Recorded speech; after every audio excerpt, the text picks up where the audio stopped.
So let's refer back to the problem we had from the first lesson, where we had an SRS of 100 people. We're going to use a significance of 5% here for alpha in order to carry out this problem. So first we check to see if it's random. Is it random? Yes, if there's an SRS. Is it normal? So think about the normal condition. This is proportions. It's going to be n times p, and n times 1 minus p have to be greater than or equal to 10. Here we have 0.56 times 100 is 56, and 0.44 times 100 is 46. Another way to think about that is just the numerator of people that in the proportion. Both numerators need to be bigger than 10. So 44 over 100 is bigger than 10. 56 over 100 is bigger than 10. Maybe that's an easier way for you to think about it.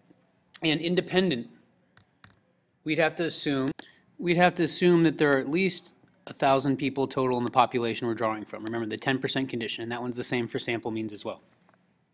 So we're good to go. All of those are checked off.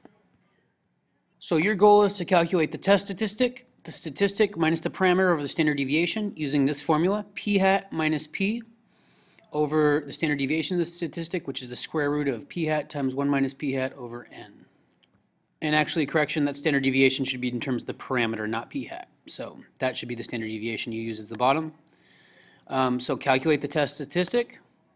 Use your calculator, normal CDF, the test statistic you get, and n. Remember, n is our sample size, which was 100.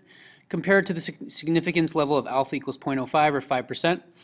Remember, our p-value, if it's less than that, then we're saying we reject the null hypothesis because there's less than a 5% chance that we'd get that statistic based on the parameter being true. And if our p-value is greater than alpha, we fail to reject. Here is your multiple choice to do that with.